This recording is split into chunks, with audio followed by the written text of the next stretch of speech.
Well, the Carolina Hurricanes are going through their toughest stretch of the season so far, going 5-4-1 in their past 10 and losing to the Sharks, the Leafs, and the Sabres in the process. Canes are currently sitting in second place in the Metro, 1 point behind leading Washington Capitals, but just 6 points ahead of 8th place Columbus Blue Jackets. Is this Canes team good enough to compete for the Cup? Have the Canes solved the nagging 2C problem? What about goaltending? I'm Tom Ray, and I'm joined today, as always, with our hockey aficionados, Erin Manning and Katie Bartlett. Ladies, lots to talk about. Okay. For sure. All right, so I thought we spent just a couple of minutes talking about the current situation with the Canes before we head into the mailbag segment, which I think is going to be a lot of fun. And I want to thank all the folks who sent in questions. We've got lots of great ones, so it's going to be a spirited discussion for sure. But let's talk about some stats. Canes offense right now is struggling a little bit. They seem to score a bunch one game and then go some games with very few goals. But here we are with our top scorer, Sebastian Aho, sitting at 47th. And he's got 9 goals, 17 assists in 29 games, so way down the list. And then, of course, next up is Seth Jarvis, and he's tied for 62nd with 17 goals and 8 assists. The power play, we talked about that a lot, is 27th right now, sitting at 15.7%. Now, it's been better the last few games, and of course, we can talk about the reason why, and that's the big man who is doing a great job, and that's Jordan Staal. Penalty kill, strange place for the Canes, sitting at 23rd, 78.6%. And then finishing up on the stat line, the Canes are 19th with faceoff acumen at 49.2%. The leader is Toronto at 57.1%. So these stats, they don't look so good. And yet the Canes seem to be doing okay. Erin, thoughts? Well, I'm going to jump in with something I saw from one of our frequent viewers, goes by the Twitter handle Canes and Dogs. And right before we started this, I happened to see a comment that he made, which is that when you look at where the Canes were last year at this time, and you look at, today, after 29 games, they're actually 1 point ahead of where they were last year at 38 points overall instead of 37. And again, shouting out Canes and Dogs, he pointed out that we really should be giving more credit to Tim Gleason, because for them to be in this position, having had Jacob Slavin for only 2 games of the 29 games that have been played so far this year, that is a huge testament to what Gleason has been able to do with the rotating cast of defensemen that have come in and out of the lineup to compensate for all of the injuries, because, of course, not just Slavin, but a number of the regulars have been injured. So as gloom and doom as we can be about some things, and I think there are some areas of concern and some things we definitely need to talk about, it's encouraging that their regular season success has not collapsed. They're certainly not in the position of one of these teams that just kind of takes the regular season off. We see that a lot of times, I think, from both of the Florida teams and some other teams in the league. They're still battling through. What's going to happen when they get Slavin back and they start being able to, coalesce as the team that they need to be? That's I think where our areas of concern are. What needs to bolster that? One thing I will point out, you were pointing out the scoring numbers just now. And even though it's true that Aho and Jarvis are not, top of the league in terms of total points accumulated, right now Seth Jarvis is the 9th goal scorer in the league. He is at 9th in the league for goals. So he is, he's actually tied with a number of people: Brendan Hagel, Tom Wilson, Leon Draisaitl. So he is one of the top goal scorers in the league this season, and he's on pace for a ridiculous number of goals as well if he can keep it up. That is a huge bright spot, and I think that's another thing that we can focus on when we look at where the Canes are right now. Katie? To piggyback off of that information from Erin, also very positive that the Canes are tied for 7th among all teams as far as goals scored, period, across the board. So while our individual stars might not be producing at the pace that we would be hoping for them to produce, or even some of our supporting cast as we get into talking about that second line, the team overall is getting a lot of production from all over. And, sitting 7th in the league is nothing to sneeze at with where they're at in the standings and how they're able to find a lot of contributions from different members. And I mean, just look at the season that Jordan Staal has been putting together so far. I mean, he is scoring goals at a pace that I haven't seen him do for almost as long as I've been a Canes fan. It's been great to see his contributions and his enthusiasm. So there is plenty to like. Another big bright spot I would say is Shane Gostisbehere. Oh yeah. We all knew he was going to be a positive force for good, especially in the offensive zone, and he has lived up to that. I think the last time I checked the stats when it came to points per game or points per 60, he was behind only Cale Makar as far as that kind of production. So, I mean, phenomenal work from Ghost. But not only that, but he has done a lot better in the defensive zone than his reputation would suggest on a typical season. He's still not the stellar shutdown defenseman. No one would ever accuse him of playing like that, but he has been really, really solid in breaking up a lot of plays and keeping the puck away from the goaltender. So between the depth scoring that the team is enjoying, as well as the offensive production from Ghost, where there are some concerns in some areas, they are being offset by positives in other areas, and we definitely need to appreciate and enjoy those and not overlook them as we move forward in our discussions. For sure. I mean, some of the heavy scoring was earlier in the year. I think as things have gotten tougher, we've seen that the goals have been a little bit tougher as well. And we do have some players that have gone extended periods with not much to show for it. On the positive side, too, I just want to mention that the Hurricanes sit at 38 points right now. They're just 1 point behind the Anaheim Ducks and the Washington Capitals, who are tied for third in the NHL overall. And the Canes have a game in hand. If they won that game, of course, they'd move up to third place on their own behind the Colorado Avalanche, of course, and the Dallas Stars, the two top teams in the league right now. So despite all these concerns, the Canes are getting it done. It's amazing. And you think about the fact they're doing it without Jacob Slavin. And that's a testament to so much. And, we have to talk a little bit about the young players on the blue line. We've mentioned them over and over again. And I think certainly Alex Nikishin and Yoel Nystrom have done a great job. And they just continue to do stuff. And even last night, I thought Nystrom did a great job aiding that goal last night that helped the Canes get back into the game. He's a guy that I think, again, tough decision what they're going to do with him. If we look at the other thing I wanted to mention was, as you mentioned, Jordan Staal.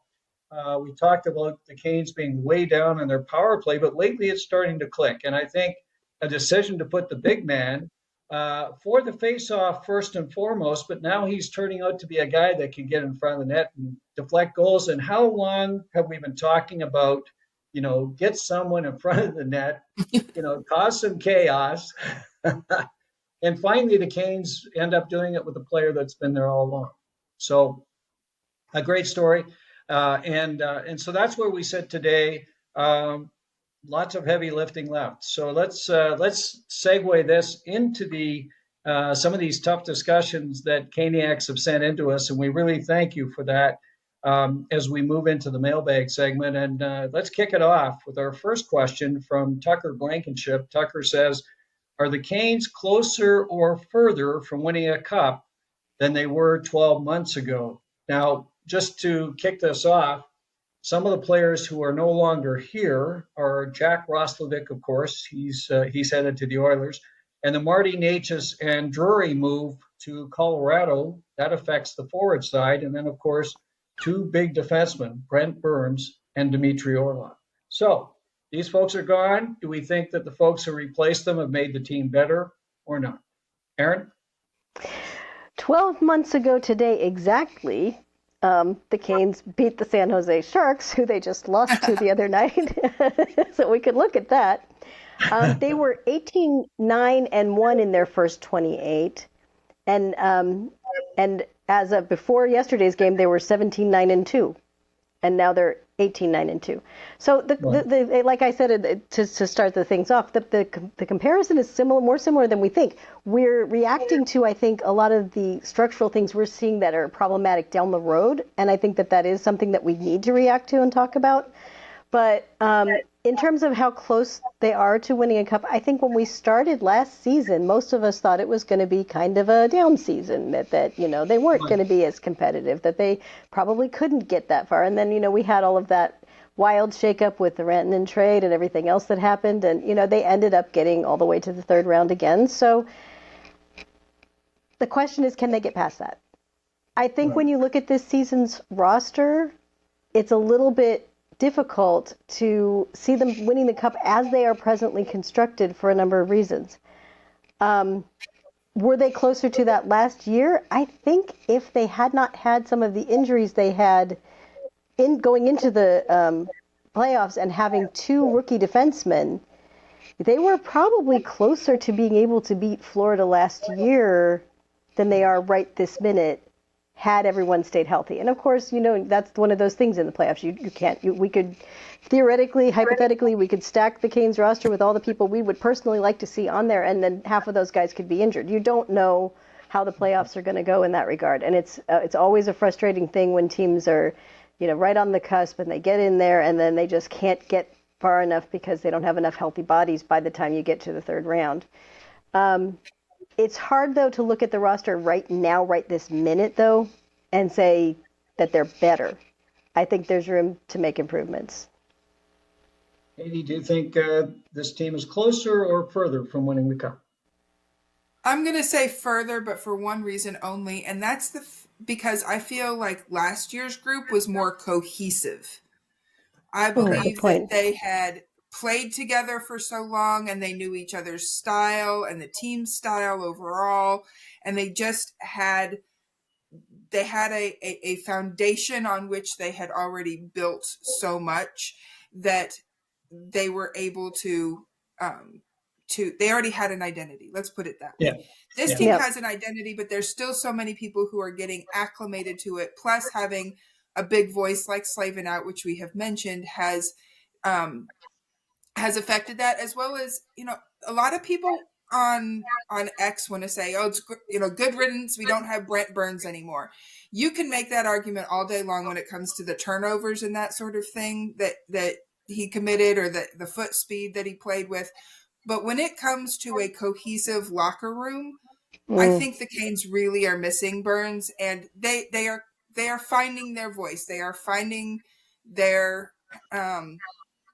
identity, but it's coming at a slower rate. And so the fact that they have achieved the same level of success as last year's team without that cohesion and without those same locker room voices like the ones that they lost with Burns, I think is a real testament to them. And it shows that there is a good opportunity for them to become a better team than last year's. They are just going to need to stop playing as individual strong players and become more of a collective unit that are pulling together each in their own way. And once that clicks and that settles in, then we're going to be talking. Well, I think you've hit it on the head. For me, losing Burns and even Dmitry Orlov, those guys played heavy minutes. They were tremendous on the PK. Our defense is a different look and feel. Yeah, we're missing Slavin, but notwithstanding that, it is a different look and feel. And it's not nearly as heavy to play against. And I think that's something that for sure the Canes have found themselves victimized with, grade A chances that some of these goalies have had to do circa saves on, more so than we're used to.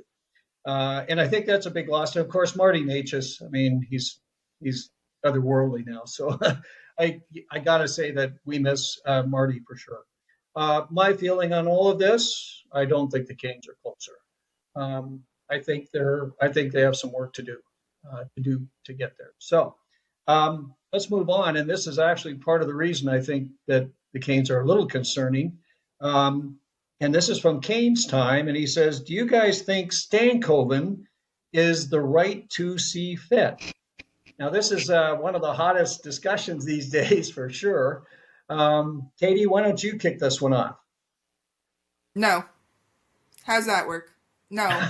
I honestly, I didn't see it at the beginning of the season, and I was willing to give it a try, see how it works, see how it goes. Yeah.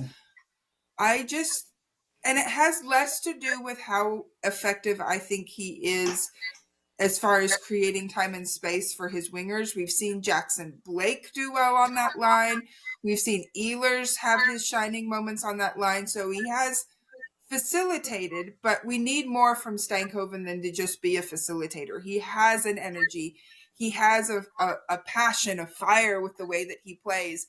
And it's all really muted right now because of the pressure and the stress and the responsibility of trying to be the Canes 2C with all of the face-offs and with being the defensively responsible one and all that entails in Rod's system particularly.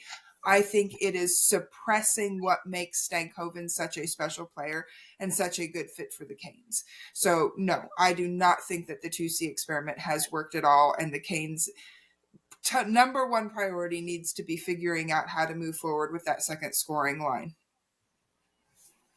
Erin, anything else to add? I would agree with Katie. I'm actually, you guys know that back in the beginning of the season when this was all first going on, I was a big cheerleader and enthusiast for the idea of Stankoven at 2C because it was so obvious from the get-go, and it still is, that this is a player that is a Rod Brind'Amour type of player. They signed him for that reason. They know he's going to be a long-term fit on the Canes. It doesn't, I think to the front office, it doesn't really matter whether his role is as a center or as a winger. I don't think they are, necessarily committed to this has to work out. I really wanted it to work out. I thought that it could, given the right situation. I think that part of what the right situation would be, though, is if you wanted this to work, you'd have to bring in two very big physical wingers. We saw what was happening last night when Stank and Jank got flipped. And I think that part of the reason I had a little argument with somebody on X about this because, I said that probably the reason for the flip was that Jackson Blake was getting so badly abused out there. And, Stankoven can't be the guy to protect his wingers. He's too small himself. Even though he's physically solid, even though he hits, he's not going to be the kind of guy who's going to skate over, get up in somebody's face and say, hey, cut that out. He can't do that. Now, I don't know that Jankowski can't either. I do agree that he's not the most physical guy in the world for as big as he is. His hit count is ridiculously low for a centerman of his size. But that doesn't matter when you're playing against a team that doesn't see you that often. They don't know anything terribly much about, I know they do their homework, but they're not going to know the exact statistics on just how physical Mark Jankowski is. What they're going to see is a big guy skating over saying, hey, quit pushing my winger around, That's all that it has to be. It doesn't have to be anything more than that. So I look at that and I think, okay, if the line was constructed differently, you might be able. And I haven't looked in detail at how Marco Rossi's line is constructed in Minnesota. I do know Rossi, he's a little bit bigger. He's not a ton bigger. He's like an inch taller, which isn't much, but he's up 20 pounds heavier. And that makes for a different player when you're talking about somebody who can get pushed off the puck or get pushed out of battles and so on, So I just think that the way the Canes play, they're not going to be able to have a small center playing in that role, and that especially with not the biggest wingers on either side of him. So I wanted it to work. I really, really did. And I think that Rod Brind'Amour has a ton of patience for Stankoven. He still says, he'll get the face-offs. That's going to happen. He's been endlessly patient with all of that stuff. But the flip last night may have been the reality check that says he can't do this against these big physical teams. And I think that's exactly it. And I think the other reason is that, of course, Jankowski is a much better face-off guy. And so, get him more opportunity to get draws and get control of the puck for the Canes. The Canes have, it's kind of interesting because they've been reluctant in the past to put these wingers over to center, even though they're centers naturally, bringing them into the league. Even Sebastian Aho started on the wing. And, of course, we know Marty Nate just never did lead. So, it's kind of interesting they gave Stankoven a shot. But I think a lot of folks have said, hey, he was a lot more effective with the dads, with Staal and Martinuk, and that's probably where he should go because, of course, they're big and they can really handle whatever's necessary on that heavy lifting side. But it opens up some big questions now, and I think the next question up from Canes and Dogs kind of talks to it, and he says, "Look, do we need more of a physical 2C, or do we think we need a more physical winger for the second/first line?" For sure, the Canes are small.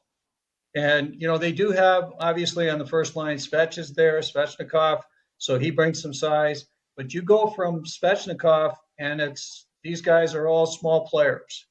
And the question is, we're starting to see, because of the standings and because every game is a must win for teams playing right now, it's so close that we're almost seeing playoff style hockey. And the result is that, it's tough slugging for these smaller players, tough to get room, tough to get able to do what they do best when they can freewheel. So what are we thinking about this? Do we need a physical 2C or do we need a physical winger? Erin, do you want to kick it off? Can we cue the meme that says both is good? Because honestly, the Canes could use both. They could use both. We know that. And the problem, of course, is that they have a lot of good wingers that they really love. So, where are you going to put these hypothetical people that you bring in? But there's certainly been some conversations about some of the big physical wingers in the league who might be available. And I know that, a lot of Canes have Alex Tuch as a target, and that would definitely be that would definitely be the kind of person that you would be looking for, if you were looking out there to try to acquire someone like that. I personally think, and I think you probably agree with me on this, Tom, that the center question has to be addressed first. It's not going to be, they can't continue on the way that they are for the entire season when the games really start getting tough. I know you're saying we're seeing some of that playoff style hockey. Some of that's just Columbus, I think, but because they always play that way. How many times have we had a major injury playing against Columbus? It's been more than a few. But I think that as we get past, especially in the games leading up to the Olympic break, we're going to probably see an early elevation where usually you don't see that kind of real physical elevation of the games till after the All-Star break. But because of the Olympics, because of all of that's going to happen, and because the games are being more condensed, the schedule is more condensed, I think we are going to see a lot of battles. And the Canes have to be in a position where their center, especially on 2C, it has to be somebody that can handle the toughness of that while still facilitating goals and points for the team. And the top six has to be scoring more than they are in general. Because when it dries up, I know that the Canes pride themselves on being a depth scoring team, and that is great. But in those tight games when you just need one, those are the kind of the most frustrating situations. I think we talked about that a little bit the other day on X. When they're down a goal and they just need one to get back in. Right now they have Seth Jarvis as the guy who can mainly do that, and that's if the top line is having that kind of game. If they're not, who's doing it? Yeah, that's exactly right. Yeah. It has to be. You're not going to be able to fix the wings without fixing center first. That's my take. Katie? One thing I'm gonna say it depends, and I'm gonna put it in this context. Right now, I feel like the Canes are playing with one leg in the we are a Jordan Staal style team and one leg in the we are a Sebastian Aho style team. And they haven't fully committed one way or the other. And if they are going to have success, they need to pick a direction to go. Are we going to be a Jordan Staal, big, heavy, physical, wear you down, just give you no space, no time, stand you up at the blue line, have, if we get the Brandon Bussi style goaltending we've gotten recently, have that, strong goaltending to back us up when you do break through? Is it going to be that type of identity that is less about scoring and more about preventing scoring and then finding the timely goals, the goals from the dump and chase and the strong forecheck and the cycling from low to high and the banging and rebounds? Is that the kind of hockey they feel like they are best equipped to win with? If so, that's the direction they're going to go with the 2C, where they do need to find somebody bigger, somebody who perhaps isn't the scorer, but can win the faceoffs and prevent a strong transition game, that sort of thing. If they decide to go more of the Aho route, where they want to play a stronger rush type offense, and they want to push the pace, and they want to make teams react to their speed and their playmaking, then you're going a different direction. Then they need to find a 2C that has those skills, that has that foot speed, has the size and reach and playmaking abilities in order to be the play driver on that line and create time and space for his wingers to find those soft spots or get open for one-time shots, that sort of thing. So while we're kind of in this indecisive middle, I don't think there is a clear path for the Canes to travel. There are a variety of options, but it really depends on which way they're going to commit to, not only for the rest of this season, but for the next 1 to 2 seasons, at least as long as Stahl's contract is still on the books. Yeah. Well, I mean, one thing we're seeing is that Jordan Staal, his contribution and basically his role is as critical as it's ever been for the Canes. And, even though, the clock ticks on for him, he's continuing to be the guy and the go-to guy many times. Again, we'll talk a little bit about this whole center discussion, just to preface that. Sebastian Aho, if he's wondering if he should be a Jordan Staal or a Sebastian Aho some nights, I'm not sure, because he definitely continues to be a player that is not the player we think he should be, or that he has been at different times in his career. We talked a lot about this last year, and it's like a broken record. I watch him, and I just keep wanting more and expecting more, and it's just not coming. So I'm not sure what that's about. Part of it depends for me on where the messaging is coming from Aho. I'm thinking they're leaning more towards being that Jordan Staal type, their style team, and they're asking Aho to play more like Staal, that they're okay giving up some of that offense in order to use that line to shut down other teams' top lines, especially on the road when those teams have last change, and they're trying to avoid Staal and Martinook and Carrier or whoever else is that third player on that line. So that's kind of what makes me think they're going more in that direction. And if that's the case, it's going to frustrate fans. It's going to frustrate us all so much, because we want the Jake Gensel style trade or the Mikko Rantanen style trade, because they are flashy and they are exciting and they have that pop in scoring.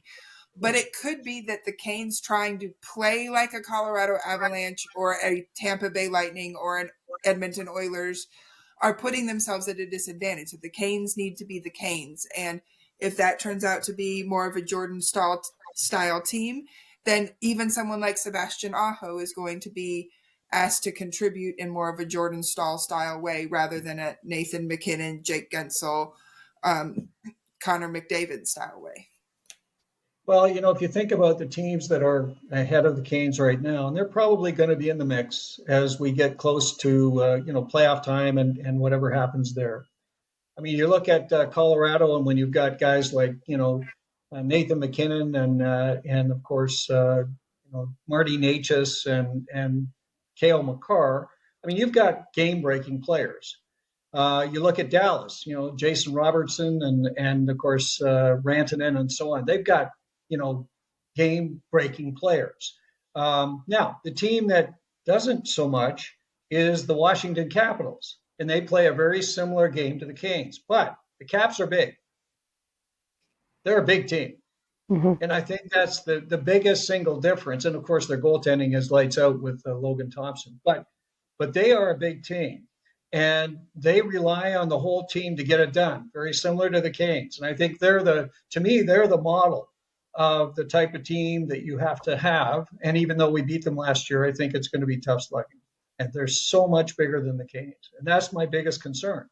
So as we go to the next question by K. Very the Cane, he says the Canes are in desperate need for larger forwards, especially come playoff time. So here we go. wondering what viable options you have for winger and 2C. So, we go out, we scour the rosters and see what players might be available. The challenge we have is that so many teams are in the playoff hunt that they're not offering up players. So you've got a very small group of teams that you're likely going to be able to, try to make a deal with. And of course, we know that that's a buyer's market because, or at least a seller's market, because of course there's so few players that, the price is going to be high. So let's talk about center ice for a minute. And Erin, you've got some thoughts on the whole decision at center and how it might look. Why don't you kick off with that? Well, this dovetails nicely with what Katie was just saying about the Canes trying to decide, are they going to be a Jordan Staal type of team, or are they going to be a Sebastian Aho type of team? Which direction are they going to go? What are we going to do for the future?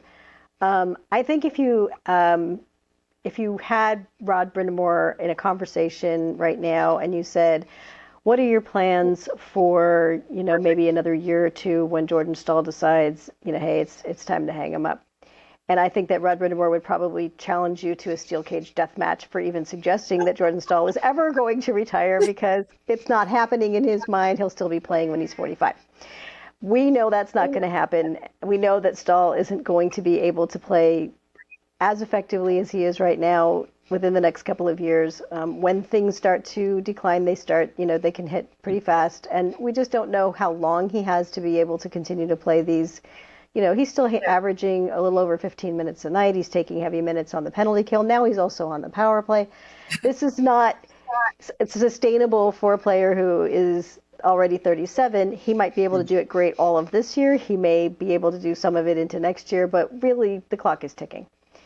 If you're going to continue to have a team that plays this style of play, to me, the center that makes most sense for them to go after would be Philippe Danault. I'm pretty familiar with Danault from his years in Montreal. Obviously, he's a little bit older now, and the Kings have not been as successful as they want to be either. I think that Danault's biggest issue with Montreal, I think he felt like he needed to be in position to try to be a more offensive center, and he was given that opportunity with the Kings, and it turns out that he actually is an incredibly skilled defensive shutdown center who does not produce a lot offensively, and he knows that now. It wasn't just his usage in Montreal or anything like that. He's not going to be a star offensive producer at any point in his career, and certainly not going forward as he gets a little bit older. He's 32 now, still plenty young enough to make an impact, but he's not going to put up big numbers. That's not what he does.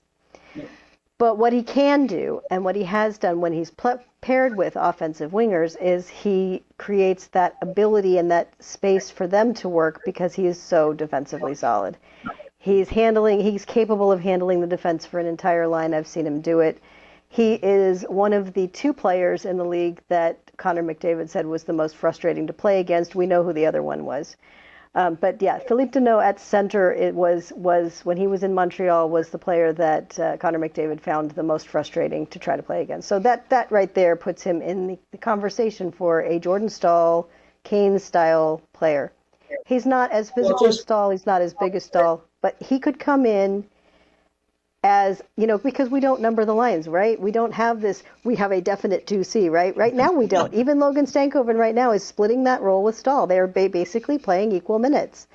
So you could certainly have Philippe Danault come in and do that same thing, and he could have both Stankoven and Blake as wingers if one of them wanted to play the off wing, and I think it would be incredibly effective. Danault spent some of his best offensive years paired with Brendan Gallagher, because Gallagher's goal scoring off of Danault's chances and opportunities was incredible. You look at Blake, you look at Stankoven, he would be fine. There would be plenty of offense generated.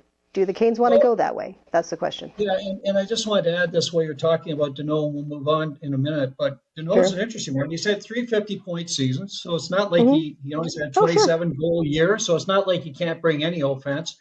He's having a decent year in the face-off dot. He's a 53% guy this year. He's not a small forward. He checks in at 6'1" and 200. Danault checks a lot of the boxes, for sure. And he's not going to be your game breaker, and he's not the guy that's going to fix 2C and everything. Horses will not race. No. He is a responsible player that's not going to hurt you, and he's going to be a better guy than what you have now. Okay, so he is better than, Kokoniemi. He is better than, Jankowski, and he certainly would be better than Logan Stankoven. So I think you're onto something with Danault. And again, I think the question is, do you go with something that's short term, or do you try to do a home run? Those are the kind of questions. Now, anybody else on your radar at center ice under those conditions? Erin, what else you got? I think that, everybody is talking about Ryan O'Reilly. And I think that is a direction the Canes could certainly go for that. Again, you're looking for that same kind of, this is a Canes style player. I do not really believe seriously that someone like Robert Thomas will be available. That's just, obviously that would be the kind of home run that you'd try to, land if you could, but that's not going to, probably be the case. And I think there's a couple of others on the list. Boone Jenner is probably going to be available. I don't know for sure, but I've seen his name on a number of trade lists, so I think that the chatter is out there. But I think you were the one, Tom, who mentioned he's got quite a bit of injury history lately, and that might be a concern. He does. Yeah. But what about you? Who would you pick?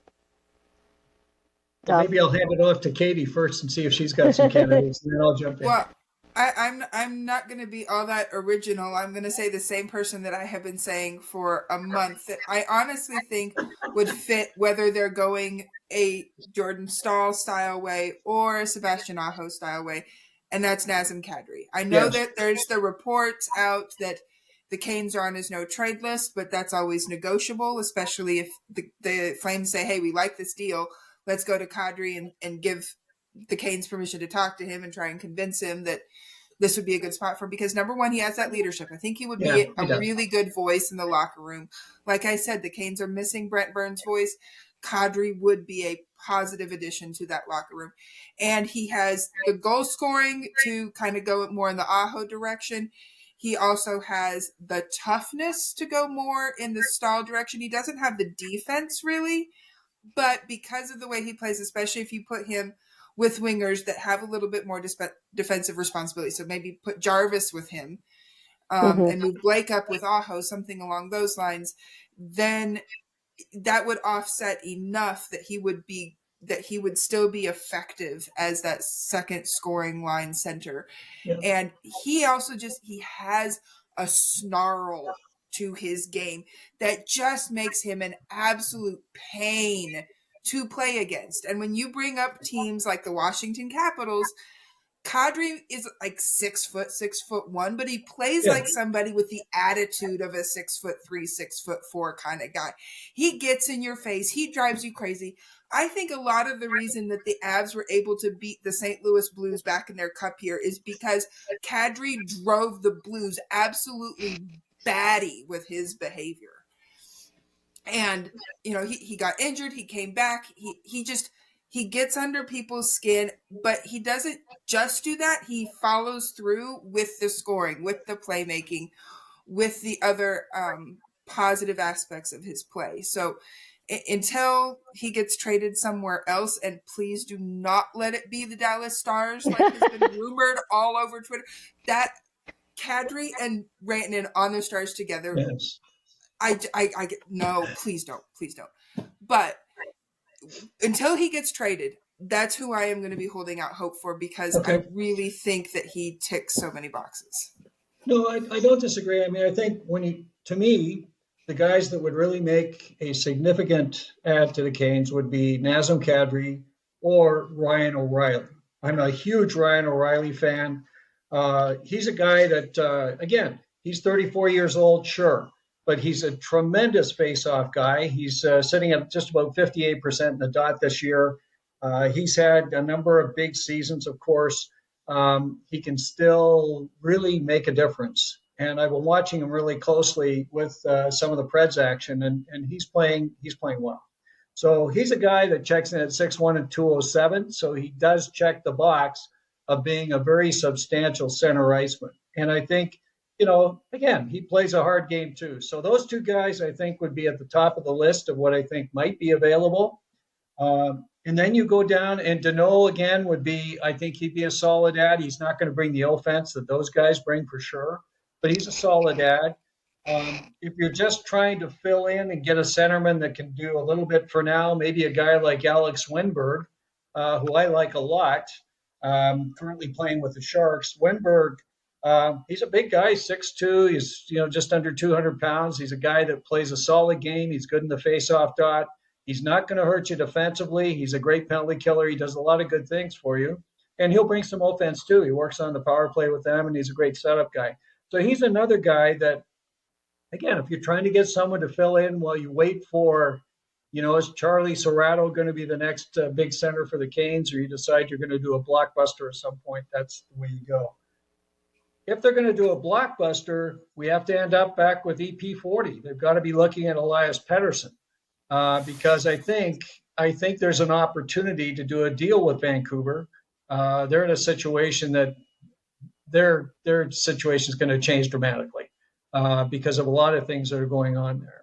And I think they would probably be a team that would be looking for a number of prospects and players that could come in and make a difference.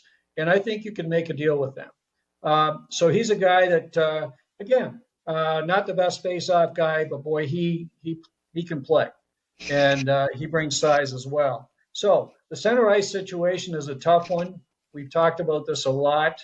Not a lot of options. And I know some folks are talking about Tage Thompson. Tage Thompson, I don't believe will be available. And if he was, you'd have to pay a king's ransom. I'd be happy to get Thompson. And okay, if he switches over to the wing, I can live with that because he's a guy that's going to score 40 or some odd goals for you. But I don't think Thompson's going to be available. So I think that's really off the table. If we go to the winger side, okay, and folks are asking, what do we see as viable options on the wing? Canes are loaded right now with wings. They got a lot of wingers that are solid players, but they're smaller players for the most part. Is there an opportunity to change that up a little bit? Who do we see on the wing that we kind of think, hey, if this person could be added to the Canes, I think that would be an improvement because that's always the mantra of Eric Tulsky. I want to improve this team. So anybody on that list? Katie, is there anybody on the wing that you like that you'd say, go get him? I mean, I'd be hesitant as far as the wing until we know what the second line center looks like. I think that domino has to fall first. Everyone likes to talk Alex Tuch out of Buffalo, sure. And the longer he goes without signing an extension, the more possible that is. But as you mentioned, they're full on wing. So if they bring in Tuch, where does he go? And if he goes on the top line or if he goes on the second line, who gets displaced? We talk about it being leaning perhaps more towards it being a Jordan Staal style team. So you're not benching Kyrou like we had talked about at the beginning of the season. That line has been so strong together. And Kyrou scored a magnificent goal a couple games ago. It was fantastic. And so then who are you sitting? Are you sitting Robinson? Are you sitting Hall? You just committed some term to these guys. Are you demoting Ehlers down to the fourth line? I mean, so if you're trading for someone like Tuch, it probably means there's a winger going the other direction. Yeah. And the winger going the other direction is somebody that Buffalo has to see value in too, which is going to be someone that they have committed to long-term because all their wingers have had long-term commitments given to them recently. Or they're in the middle of one. And you're not going to switch out Svetch for Tuch. You're just switching size for size and somebody who knows the Canes system and has a proven track record in the playoffs versus Tuch, who doesn't in either direction. So does that mean you're trading Blake? I don't think any of us agree to that. Stankoven? Doubtful. Definitely not. I mean, it just creates this big conundrum of who goes out in favor for these guys. But, Katie, that's the challenge here, I think, is that the Canes do need to get bigger and better. So are you trading Stankoven? We all love these guys. Sure. We love Nikolai Ehlers. Yeah. We love Jackson Blake. We love Seth Jarvis. We love all these guys. So which one are you trading, Tom? They're not getting into the cup. Which Huh? small winger are you trading? Which small winger are you trading so the Canes It get depends bigger on with who I'm someone like getting in Tuch? return. It depends on who You're I'm getting getting in Alex return. Tuch. Which winger are you sending back to Well, Buffalo for Alex? I'm not necessarily. I would send Stankoven in that deal Okay. for sure. Yeah. I Yeah, would. that's who I would send. That's who I would Yeah, send. I would send I would. Stankoven. For sure. I don't think that they're going to start dangling Stankoven or Blake in trades unless there's a really big fish that they want to go after. But that's what I'm talking And about. none of these Yes. guys on the current list, they're all guys that I would say would be nice to have if the Canes could fit them in and if they didn't cost the earth, but they're not as necessary to the team as the centers are, as a center is. You know, we don't have the necessity 2 years to ago, Philip Forsberg upgrade. scored 48 goals. That was 2 years ago. No, but he had 31 last year. This guy is a tremendous player.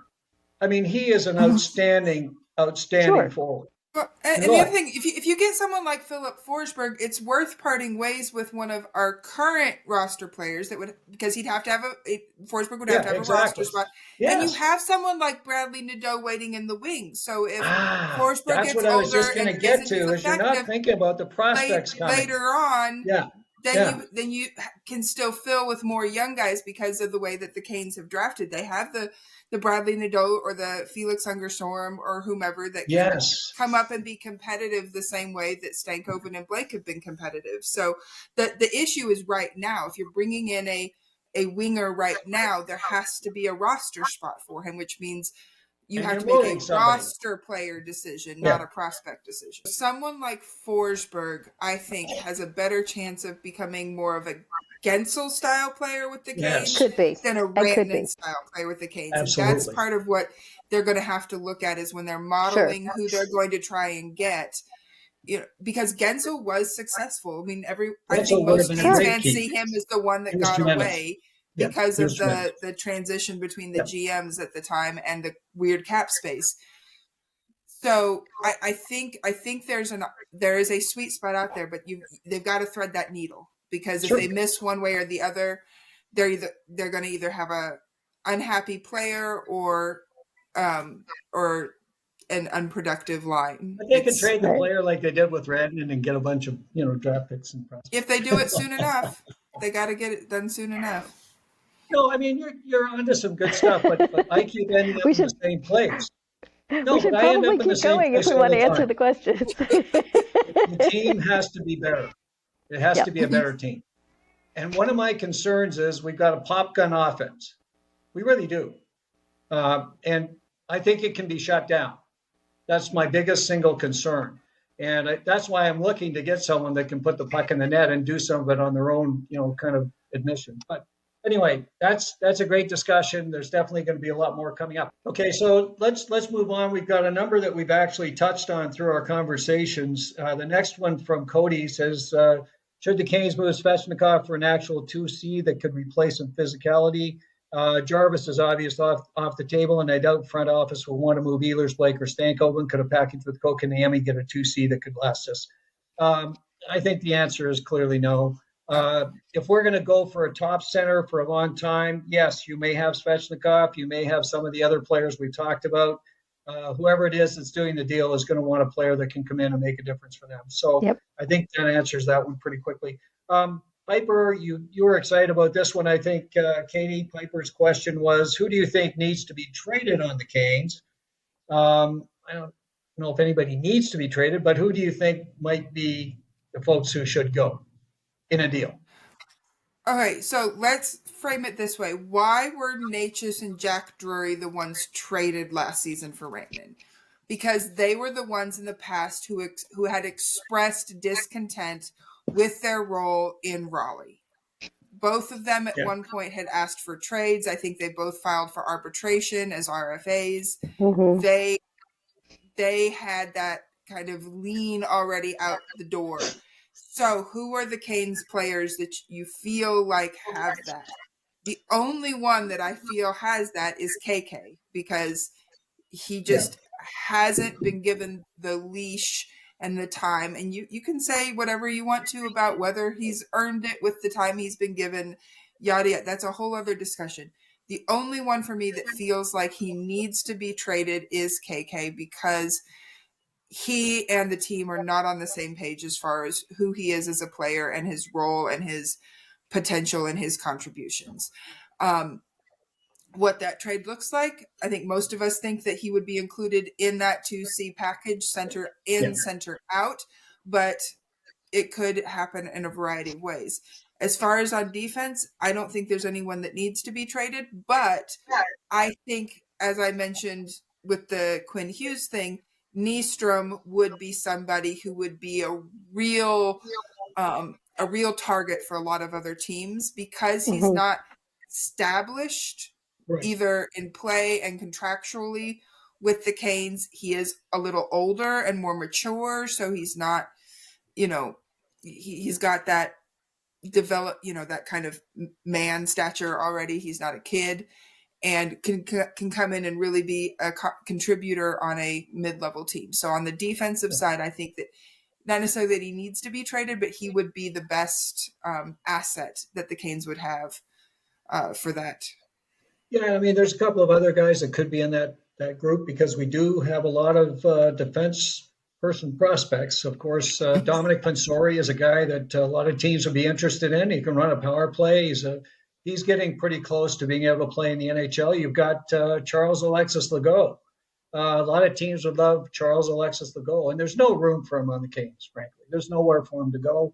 And that's the problem with all these guys. I mean, I think if it was me, I'd want to keep Nystrom of all those guys, because I think he's a guy that can come in and fill in accordingly. And I think the other guys are going to want to play.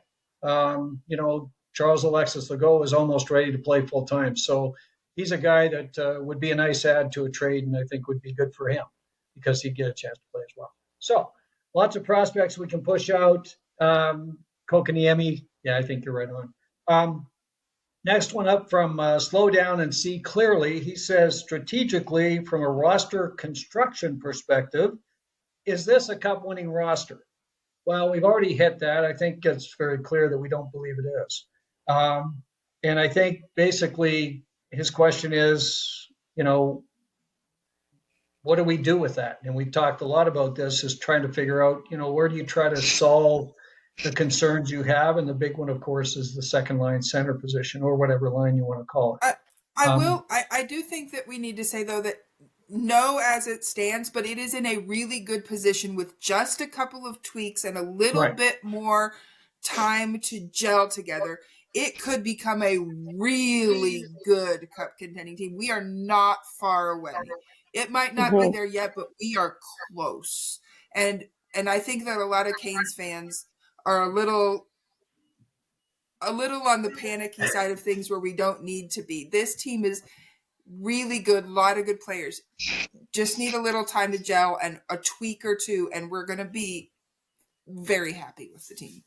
Well, one thing we haven't talked about, Katie, and it's kind of the elephant in the room, and that's goaltending. The Canes are riding it with Brandon Bussi right now. But, Freddie has not had a particularly good year, and Piotr has kind of been in and out of the lineup. So, we're trying to address the scoring side and fix that 2C spot. They'll probably add another veteran D-man along the road as well. But, we still got to think about the goaltending. And do we think the goaltending is strong enough to get us deep in the playoffs? I think we have time before we have to answer that question. I would have said no, except because Bussi keeps surprising me. I keep thinking that he had a nice flash, he had a nice game here or there, but it hasn't been out of this world, but he has played really well. And Brind'Amour keeps making the comments game after game, especially these last 2 or 3 games, about how he's making the timely saves. Yes. That's keeping the team in games. That's the goals that he lets in are not the ones that deflate the entire bench. They believe in him and believe that he has their backs. And so if he can keep doing that, and that's not a ridiculous ask, even for someone who's a 27-year-old rookie like he is, he could very well just seize this moment and Yeah. have a spectacular season and make it as the Canes starting goaltender. But we don't know that right now. Exactly. And so and Freddie and Piotr can support him in whatever roles that they're given and seize whatever playing time they're given and make the case that they deserve more starts as they're able. But we have time. I think the goalie decision is one that the Canes can afford to put off for another month or two. Absolutely. Well, and they clearly want to. I mean, if Bussi's the real deal, man, that solves a big problem for them, for sure. And you know what? We talked about this before. We talked a lot about Brandon Bussi. This guy, he paid his dues in the American Hockey League and was rated. I said McKean's were basically said this guy is one of the top goaltenders outside the National Hockey League and deserves to play.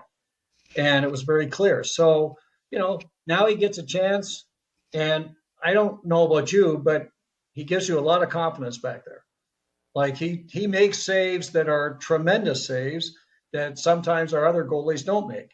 And that seems to be the difference. And right now, I'm pleased to see that Rod Brind'Amour is actually riding this goaltender and letting him play.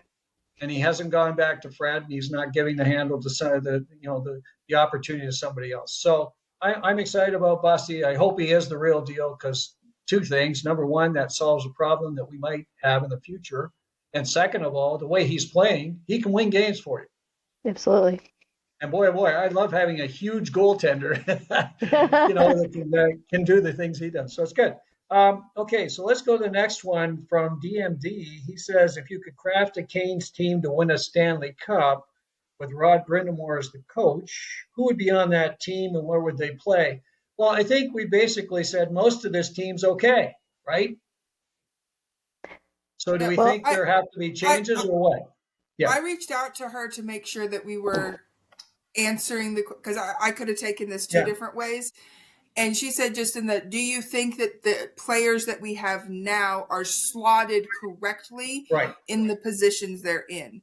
And so, like you said, I think we've answered that pretty well, that we would, still think that Aho is the team's 1C, that Stankoven would be more effective elsewhere, but otherwise, and the defense, we haven't talked a ton about the defense, but the defense still has to get itself sorted out, and it can't happen until Slavin's back and has been back for a while. And that brings up an interesting question is, what does that 6-person D-core look like? Who plays with who? I mean, this is one of the hot questions. We still don't even really know. Who's going to be with who? When Slavin returns. Erin, what do you got? Oh, I think it should be Slavin and Ghost. I think it should be Miller and Chatfield, and I think it should be Nikishin and Walker. I think that's how it should go. I think that gives you your best chance. And I mean, Rod may have other ideas, but I wouldn't be surprised if we see something very like that. I don't think it's going to be Sean Walker on top and Gostisbehere paired with Nikishin. I think that we'll see Ghost get a chance on the top line. He's just been so incredible. So I think that would be huge. And he's playing bigger minutes, so he's definitely capable of doing it. I think that would be phenomenal because I think clearly that Alex Nikishin plays his best hockey with Sean Walker. So I think you've got it's kind of a win-win because, of course, Ghost would get the green light having Jacob Slavin with him. And then you get, Nikishin working with Walker. I think that's the way to go. I totally agree. And Chatfield and Kadri Miller, they play well together.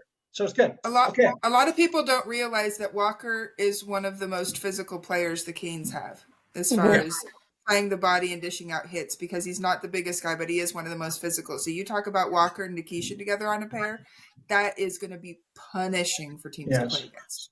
No, I think it's a great pair. And I think the way that Walker's played this year, I mean, for sure.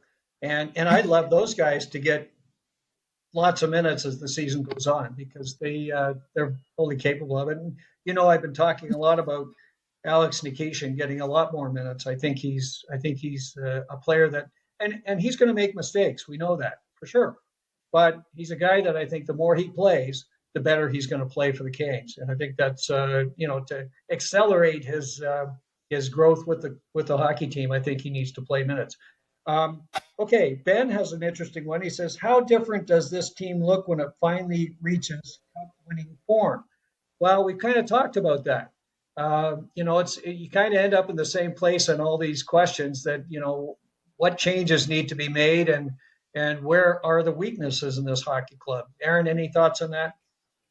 I think, we've, like you said, we've covered it. They need to be bigger. They need to be a little bit stronger. Yeah. They need to be more aggressively in the offensive zone. They need to play more aggressively and with more, purpose when they get the puck and they're in the offensive zone.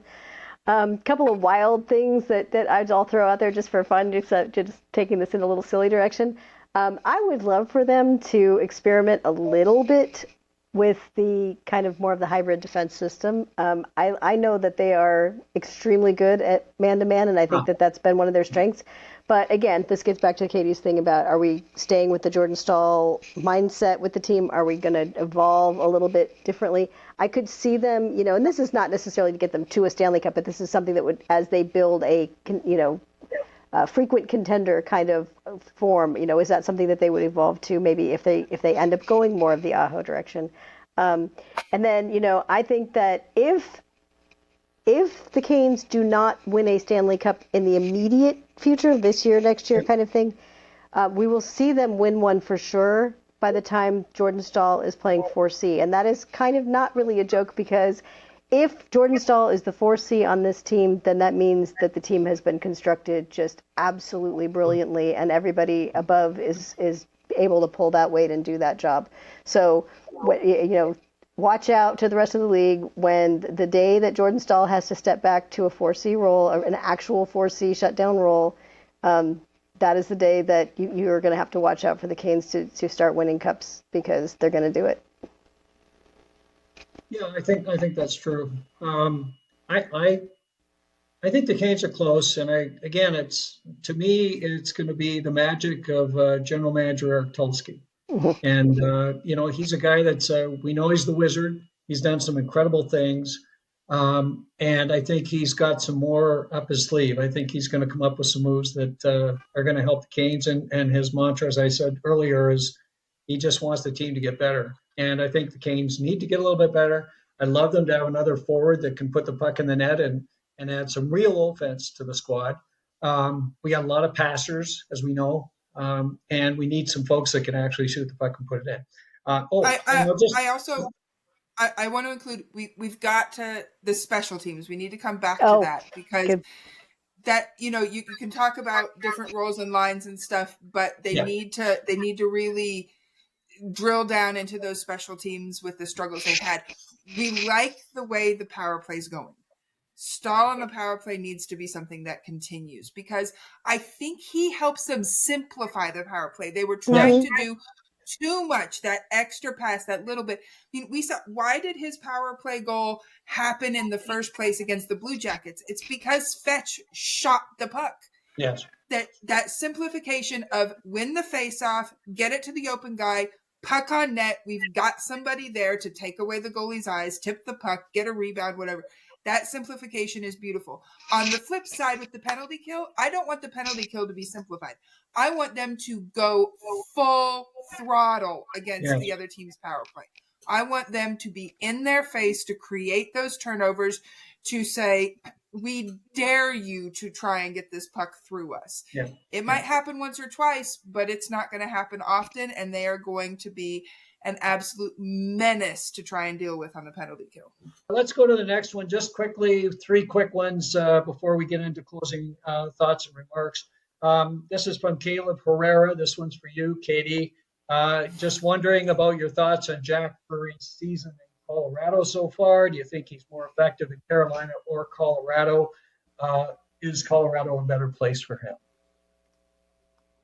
Drury definitely is a player who was grown in the Carolina Hurricanes lab. His face-off acumen and his pucks deep board battle mentality.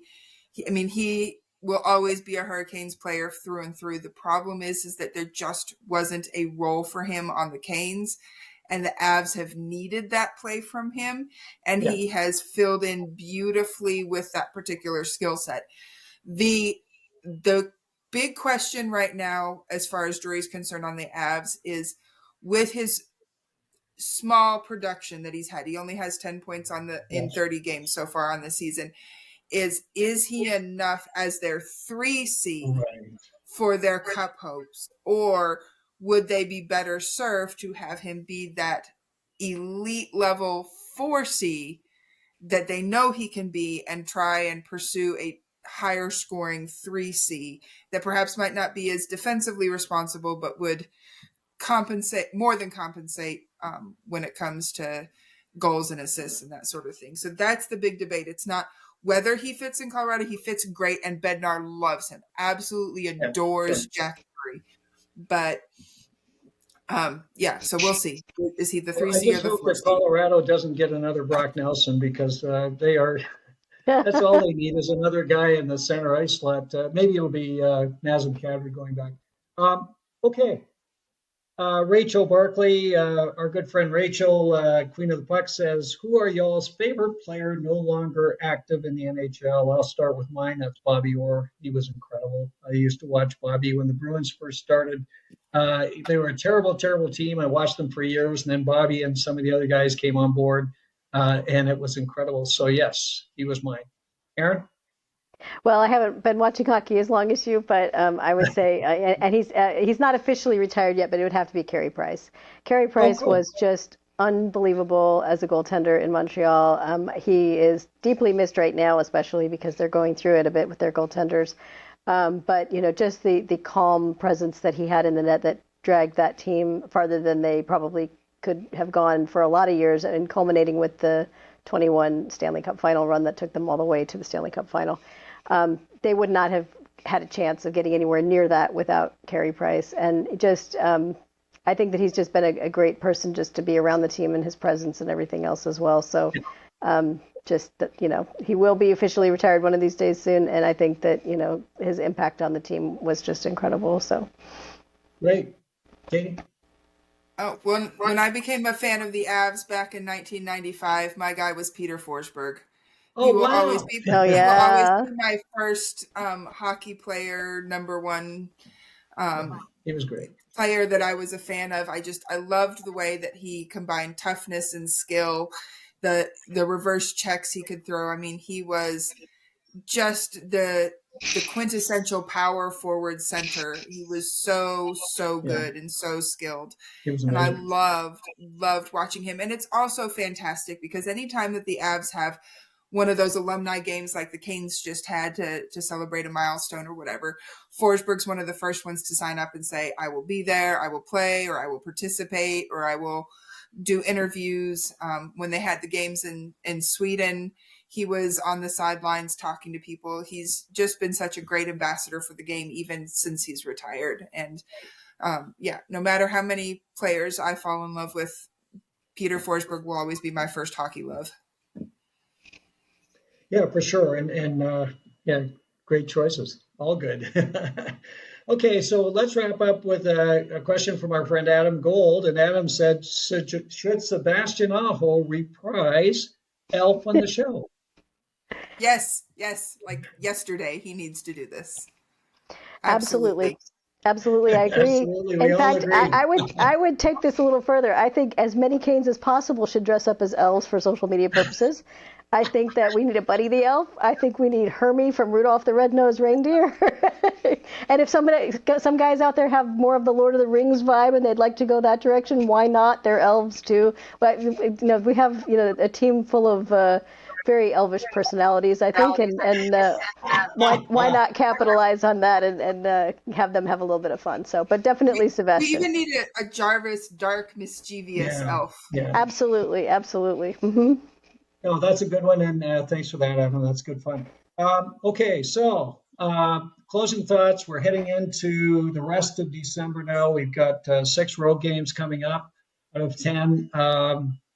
We got our hands full as always. All these games, I keep saying the same thing, are must wins because it's so tight. Why don't you kick it off, Katie? Your thoughts? I just think they need to build on what they've done so far. I would have loved for this homestand to have gone differently. Really felt like there was an opportunity for them to have done better than the 4-3 that they did, especially considering who the competition was. They have these next 3 games are huge because they're all Metro teams.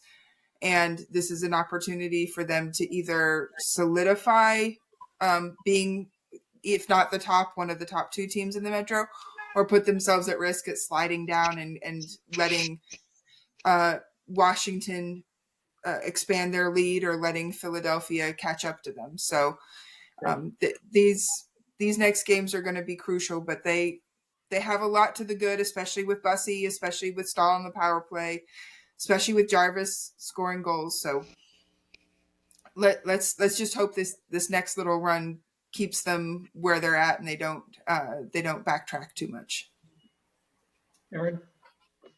I agree. I think that this is not a stretch where you can look at it and say, well, they should definitely win this many of the set that's coming up. Like you said, there's really between Thursday and then the 20th of December, they have 5 road games altogether. 5 road games. Yeah, and just one at home in that stretch. So, and it's kind of that weird home and away with the Flyers. So, I just want to see them look like themselves. If there are some close 1-goal losses where they were really playing like, expect the Canes to play like we want them to play, it's not going to feel as bad as some of the losses that we've seen recently where they just couldn't ever seem to get anything going. I agree that goaltending is going to be key to keeping them in these.